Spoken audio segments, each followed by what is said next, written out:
of all, you must know the reason po why this kind of disaster and curses are keep on coming po sa bansa po natin. Actually, hindi po sa bansang Pilipinas natin yung pinaka-worst na nangyari. Meron pong China who really suffered from this, sobrang lakas po na typhoon. Japan who suffered from tsunami and mga lindol po, ganyan. But for you who is saved children of God po, who is saved child of God po, you must know why this kind of disaster and crisis, curses are keep on coming to this world po. Ano po ba yung una po dapat nating malaman? So, mula po sa mensahe po natin ngayong araw,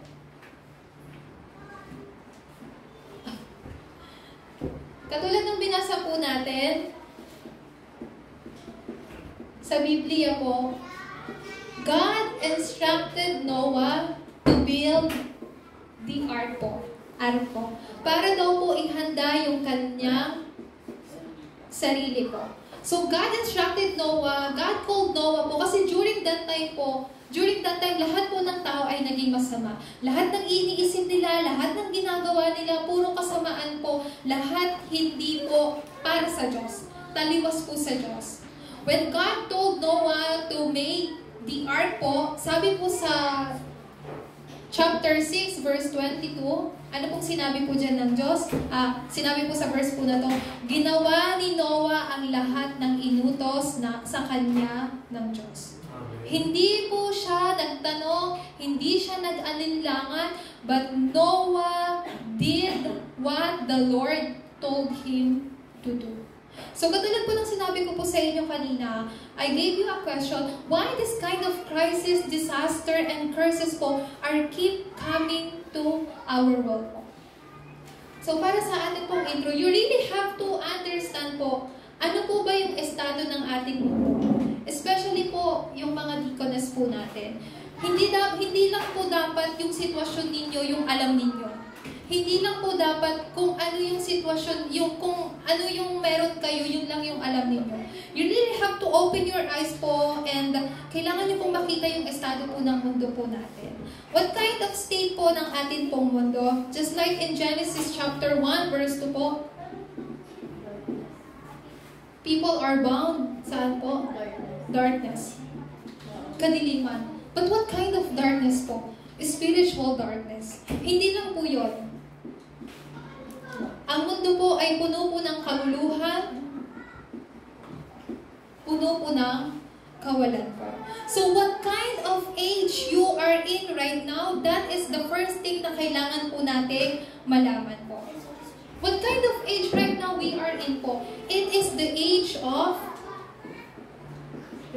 spiritual darkness. Why it's a spiritual darkness po?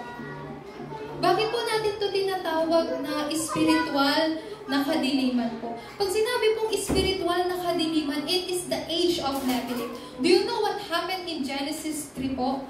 Genesis 3 incident where Adam and Eve po was deceived by Satan, and that's where all problem began sa buhay po ng tao. God instructed them na hindi na pwedeng kainin yung puno na naglalaman ng mabuti at masama. Because the moment you eat that, you will surely die po. Pero itong si Satanas, pumasok siya sa ahas and he deceived Adam and Eve po.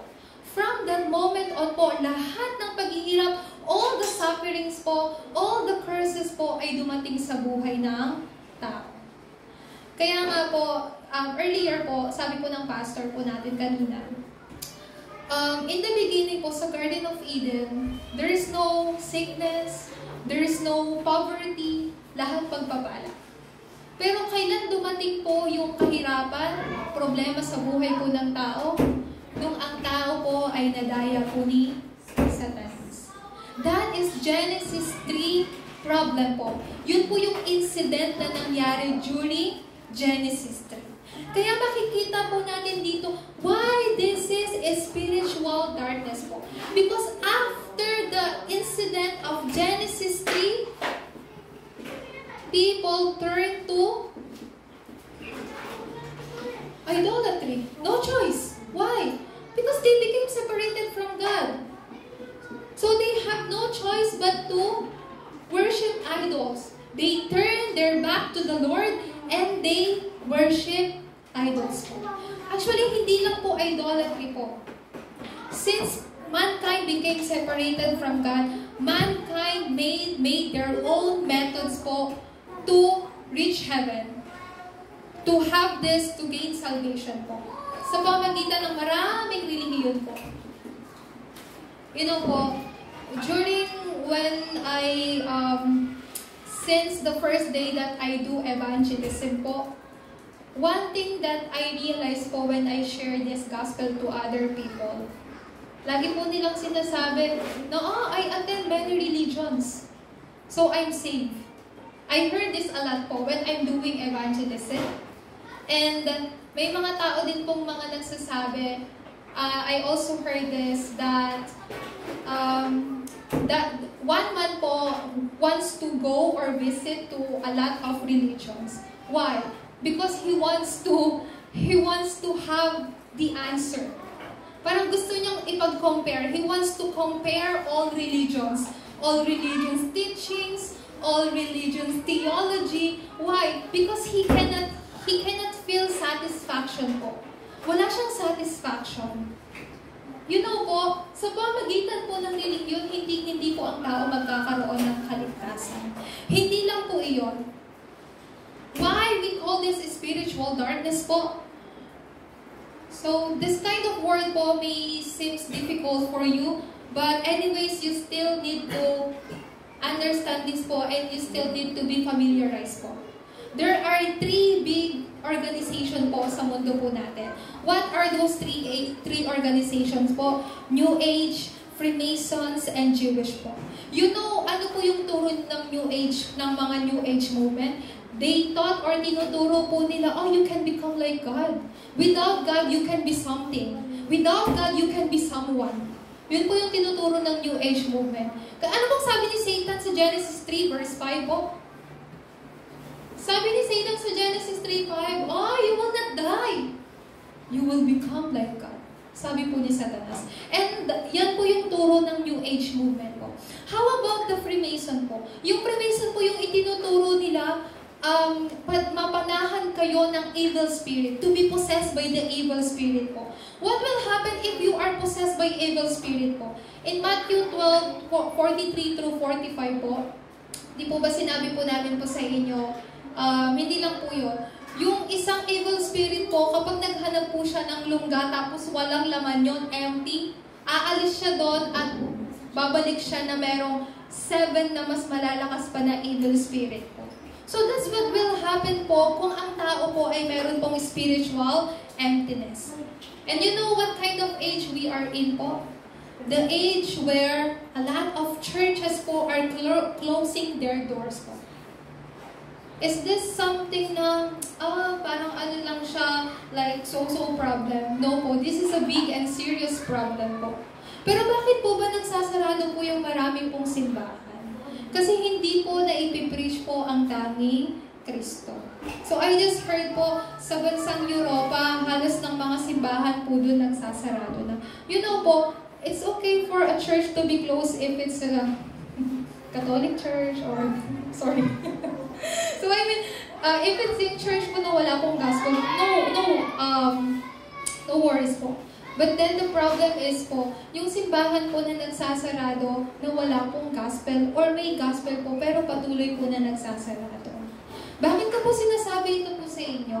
So that yung mga isip po ng atin po mga deaconess, yung mga isip po ng mga adults po natin ay unti-unti pong magbago. You really have to open your eyes po for this kind of age po. What kind of age we are in po? It is the age of spiritual chaos.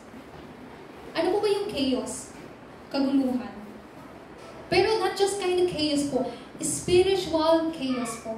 Kaya patuloy po yung mga, mga curses and disaster po na dumadating po. So alam niyo po yung pinaka-problema po dito? Nagpapatuloy po itong sumpa at disasters po. You know po why disasters are keep on coming po? Because of this idolatry. Alam niyo po, ang mga Israelites, they are people of the covenant, they are children of God like us po.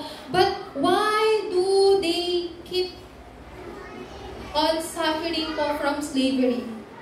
Bakit po patuloy po silang nagiging captive ng ibang bansa? Bakit though they are people of the covenant, kahit bayan po sila ng Diyos, bakit po sila merong colonization? Why? They are children of God. Pero bakit nakaranas po sila nito? Kasi patuloy po silang bumabalik po sa pagsamba sa Diyos Diyosan. You know, God really hate the most po, idolatry. Pero ano po ba yung pagsamba sa Diyos Diyosan po? Ang isa sa pinaka-simpleng, yung explanation po ng idolatry, kapag inuna po natin yung mga bagay kaysa po sa Diyos, ay nagiging Diyos Diyosan po natin. Kung hindi po tayo magiging maingat, maaari pong halimbawa, yung anak natin, yung mga bagay dito sa mundo, pwede po nating maging Diyos-Diyosan. Kaya po, hindi lang po yun. Bakit po ito nangyayari? And I just got this information po, kasi hindi rin, I am really sorry to say po, but I am not really a person who watch news. Ganun po. Hindi po talaga ako mapanood po ng mga balita eh. Kaya madalas din po ako medyo natatangay po ng mga maling informasyon. Pero kapag ako naman po ay pag medyo nag-ano ako, ay parang hindi ito yun. Then I will try to research in internet po. So ganun po ako. But anyways po, I just heard po na sa bansa po natin hindi pa po nangyayari. Pero there is this one youth, just a 19 years old po, who committed suicide. And she was a daughter of the celebrity here in the Philippines po. And she's, her father is, very famous celebrity, TV personality po ng bansa po natin. But her daughter committed suicide. What was the reason? Bullying. Social media. Like, people are keep on attacking her. Oh, why you live that way? Parang ano pong tawag doon? Nepo baby, like that. So, hindi lang po yun. Right now, it's not really an issue to our country po. Pero, I just heard po sa mga, pastor po natin, I just heard po na this is a very sensitive or a serious topic po sa ilan. Pero since we know what are the spiritual things po, meron pong, we also have to be open about this po. May mga taong who really committed suicide po. And one of the main reason po, because of depression. Because of depression po. This is really true po. What is this po? This is mental illness po. A mental problem po. So, hindi lang po yun. I just heard po that 87% po right now sa Korea po, who committed suicide, 87% po ay mga kabataan. Mga kabataan po. Maybe they are really being pushed down or being forced po by the society, by the community they live in. But you know po, it's all spiritual problems po. It's all spiritual problems. That's where all problem began po. Kaya po,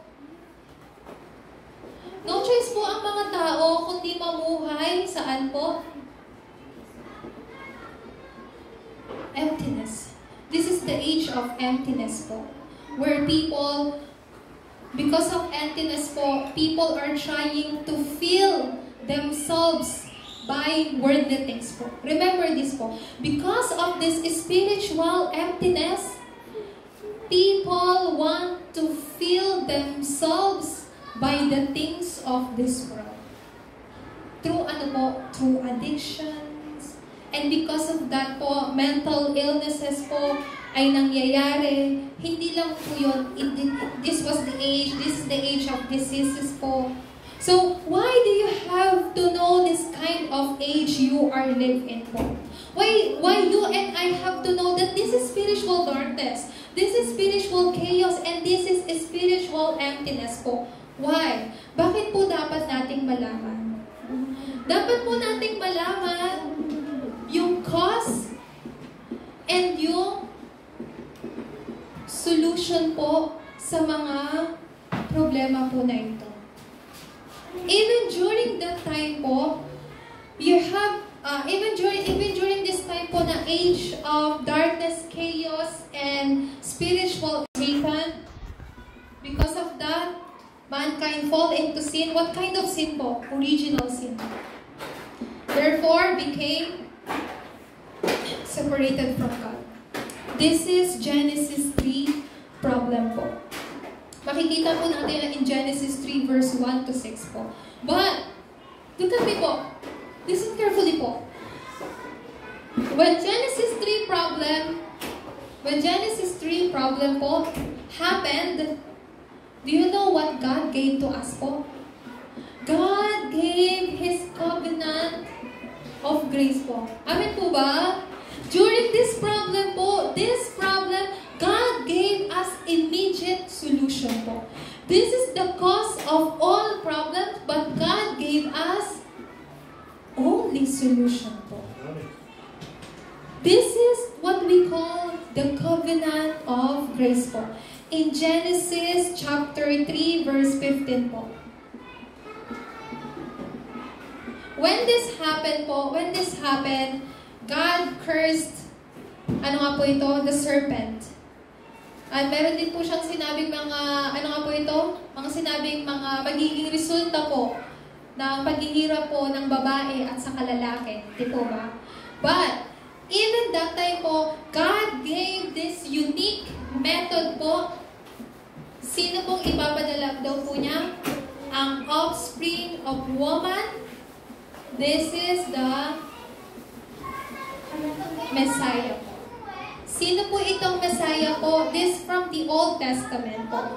So what is the covenantal grace ng Panginoon? The covenantal grace ng Panginoon, according in Exodus chapter 3 verse 18, this blood sacrifice, sinabi ng Diyos, God told us na when you offer blood sacrifice, that's where you receive salvation po.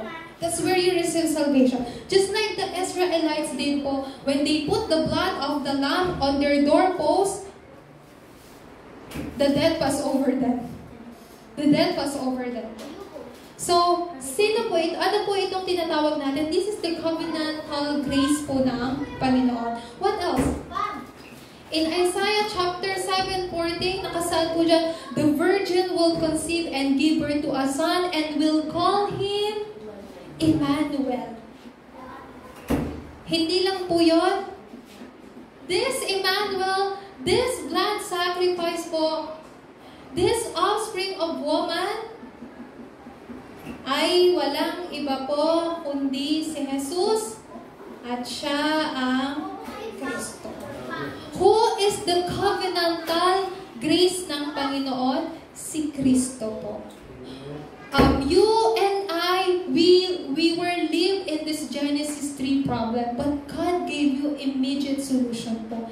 And this world right now, they don't know this only solution po.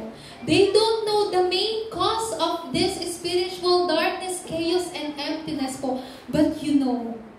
So all you have to do, I am inside of this covenantal grace ng Panginoon. I am inside here.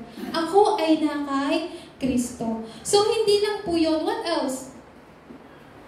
Pinakita din po sa atin ng Diyos in Genesis chapter 3 verse 21 po. Actually po, nung tawag po nito, nung nagkaroon na po si Adan ng kasalanan, he hid himself. Tinago niya yung sarili niya. Why? Kasi that time nalaman na ni Adan na siya ay hubad. So nahiya na siya. So nung nagtago siya, hinanap siya ng Diyos. Sabi ng Diyos, Adan, nasaan ka? So did God ask Adan, Adan, where are you? Dahil hindi alam ng Diyos kung nasaan siya? Hindi po. Tinanong siya ng Diyos na, bakit ka, ang gustong sabihin ng Diyos sa kanya, bakit ka nagkaroon ng kasalanan? Bakit mo ako sinuway? Bakit ka umalis sa habag ko? So, yun po yung gusto ko sabihin po sa kanya ng Diyos. But that time, when Adan had sin po, binalutan niya yung sarili po niya ng dahon. Di po ba? Pero pinalitan po yun ng Diyos ng balat ng hayop. Do you know ano po yung sumisimbolo po doon?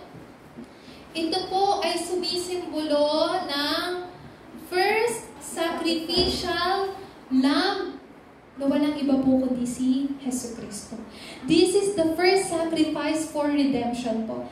And it shows that Jesus Christ, this lamb, Jesus Christ, have to die on the cross po.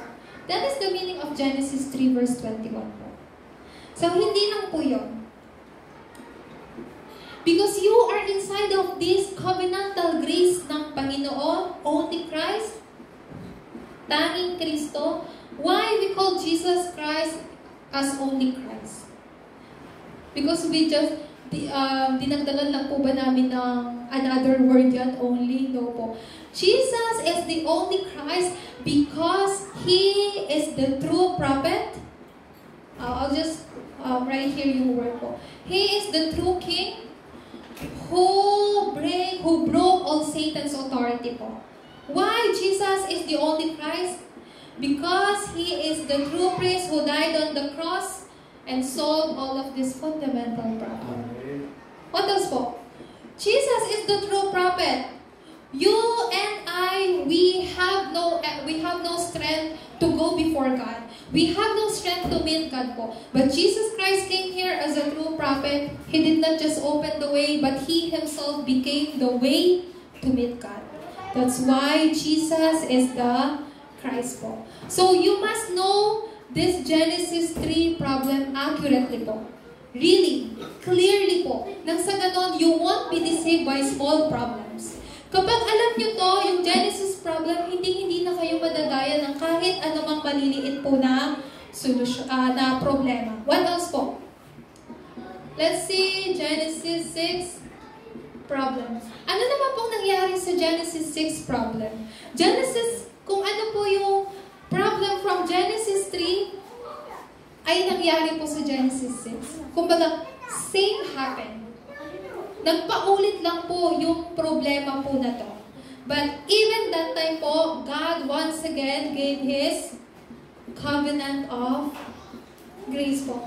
Same happened from Genesis 3 problem in Genesis 6 po.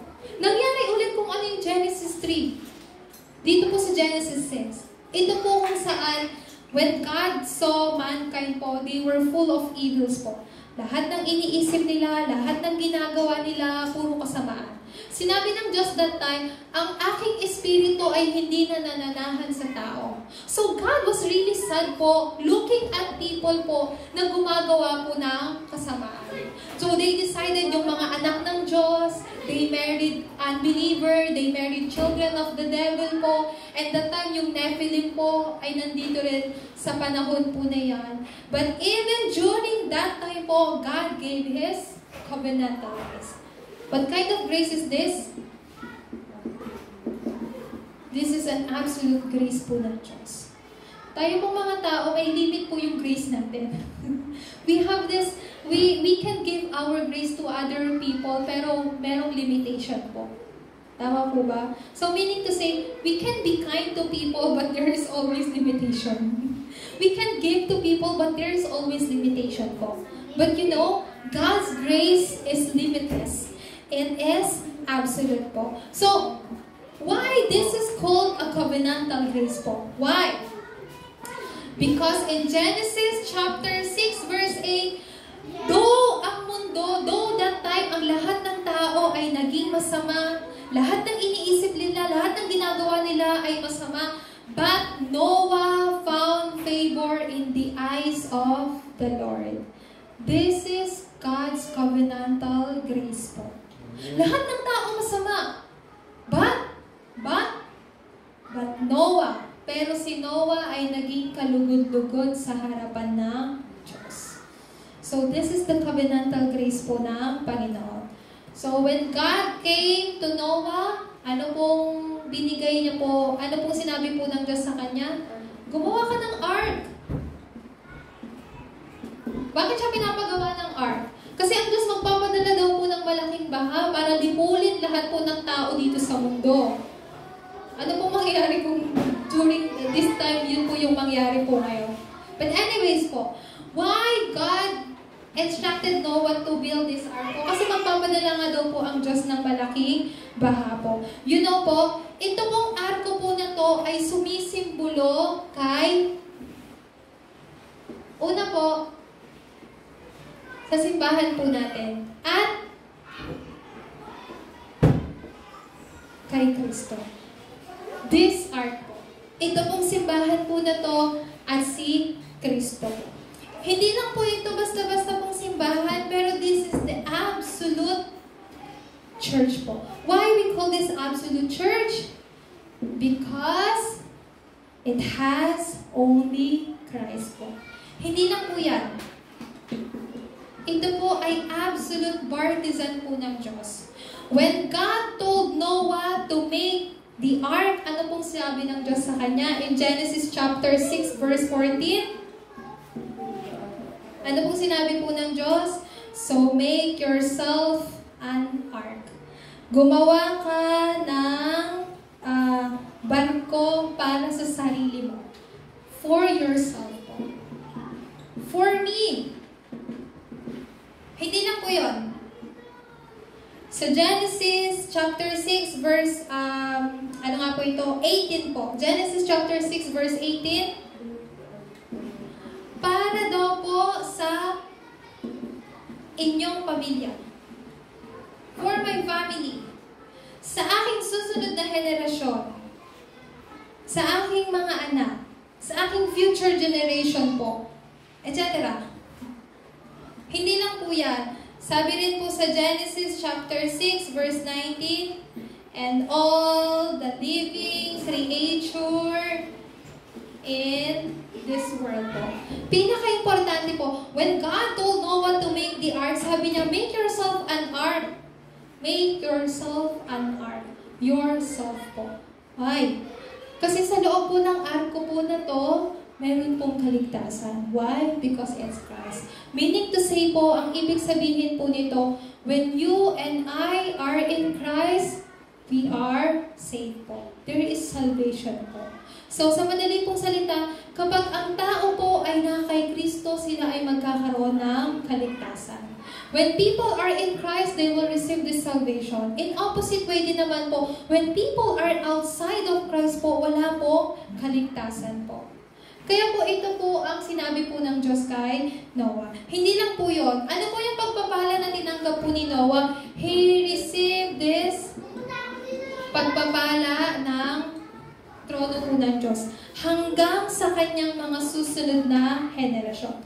Throughout his generation po, this Sean's blessing was relayed po saan? Sa kanyang future generation. Sa kanyang susunod na henerasyon po. Same as you din po. Same as you. When you hold to this Ark of the Covenant, this throne's blessing will be relayed to your future generation. Amen po ba? Amen. So do not think yourself po na kayo ay mahina o ano nga po ito? Walang isang bagay po or you lack of nothing po. Why? Ulitin ko po. When you hold on to this Ark of the Covenant, this throne's blessing will be relayed to your future generation po. This is for eternal po. Kaya po, hindi lang po yun. What are these throne's blessing po? Pasensya na po kung medyo, ano nga po ito? So, sobra po tayo ng 12 p.m. po. Okay po ba? So, context po. So, una po sa lahat, there is this righteous po. Basahin po natin sa, ano nga po yan, sa verse 9. Sabi po sa Genesis chapter 6 verse 9, ito ang kasaysayan ni Noe. Matuwid at mabuting tao si Noe noong kanyang kapanahunan. Namuhay siya ayon sa kalooban ng Diyos. So in verse 9 po, it says here that Noah became blameless and righteous in the Lord's eye po. But, look at me po. In Romans chapter 3 verse 15, the Bible said, there is no righteous, not even one po. Wala daw pong naging matuwid na tao kahit ni isa. Why? Because of this original original sin. Because of this original sin, the result of this original sin is death. Kamatayan po. This is the reason why Romans 3:10 is related. Bakit po? Because it says here, no one is righteous, not even one, because of this original sin. But in Genesis chapter 6, verse 9, Noah found, in the Lord's eyes, Noah is righteous and blameless po. How? Paano po nangyari yun? Dahil po sa habag po ng Diyos. Hindi na po yan. Let me give you another example po.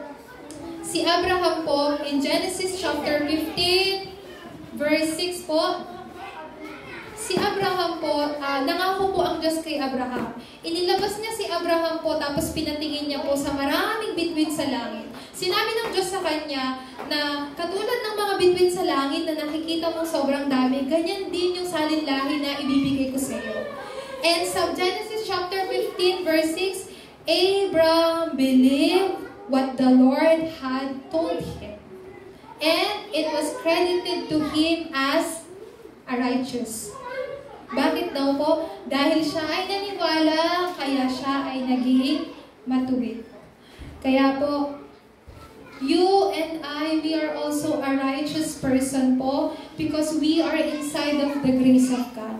This grace of God is God's salvation po. You are in this ark of the covenant po. Pangalawa, nakikita niyo po ba? Pangalawa naman po, sino po ba yung nakakatanggap ng pagpapala ng trono? Sila pong wala pong kasalanan sa harapan ng Diyos. Pastor Sheila, how can I become this person? How can I become a blameless? Pag sinabi po kasing blameless person, wala ka pong makikitang mali sa kanya. Parang isa siyang perfect na tao. It seems like that person is a holy person po. But you know po, a blameless in his generation po is the one who obey God's will and His word po. We are not just talking about a perfect human being po. A holy person po is the one who received salvation, who came out from this fundamental problem po. That is a holy person. Children of God is holy person po.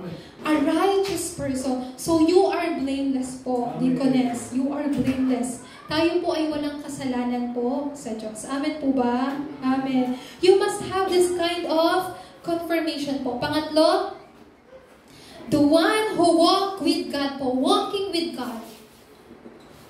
Is this some difficult thing to do po? It is. Kasi ibig sabihin ng walking with God, you must have the same desire as God. You must have the same mind as God po. You know po, kapag tayo po dito mga church member, if we have different minds po, later on we cannot understand each other po. And later on magdi-divide po tayo. But in Amos chapter 3 verse 33 po, who walk with God means to have same desire, same will as God po. Same will as God. So, ito po yung a worshiper who lives by faith po. Sino po ba tayo? A worshiper. Tayo po yung mga sumasamba po sa Diyos. Siyempre po, ang isa pong worshiper dapat sumasamba po na merong pananampalataya. So, give me 10 minutes po. Tugal si Manan? Pusong tugal di ba? So, anyways po, ito pong Genesis 3 and Genesis 6 problem po, you really have to understand this clearly po. So, wag niyo lang pong malaman a problem is a problem po. No, the main cause of this problem is because of this Genesis 3 and Genesis 6. But you and I, we receive the but grace. You know po, but Noah found favor in the eyes of the Lord po. So you are inside of this covenantal grace. So let's do the conclusion po. Sa atin pong pagtatapos, I really want us, all of us, to understand this po. Ano po yung atin pong conclusion? Every day, araw-araw po, tayo po ay magkaroon ng oras ng panalangin. Lagi ko pong sinasabi po sa inyo, do not just any kind of prayer po, but you have to pray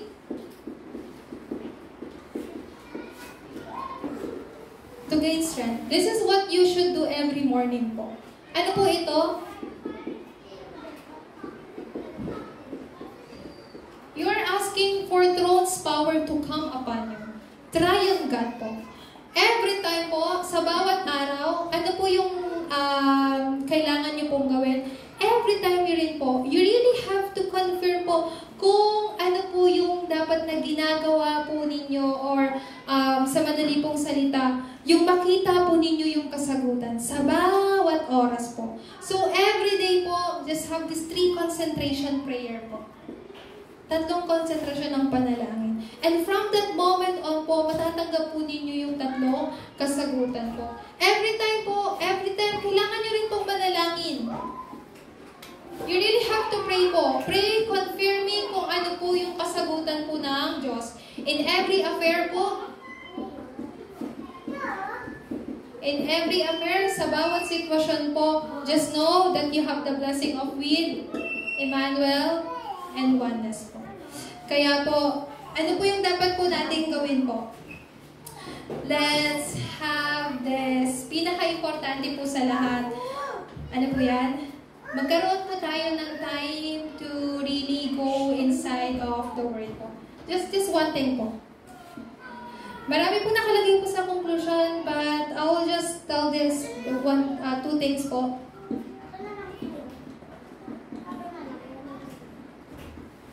Let's have this 3 days, as well as to have concentration po. Concentration prayer while using the 7-7 prayer po. This 3 days po consists word, prayer, and evangelism po. This word, make it yours. This one is editing. This prayer, you find out God's plan.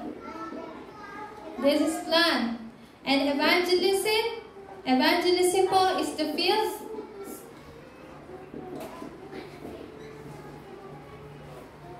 It is disciple. So just these 2 things po. And then, you do this concentration prayer with 7-7 po every day po. So this is the thing that we have to do sa araw-araw po. Just always remember po, you and I, we are inside of this covenantal grace po ng Panginoon.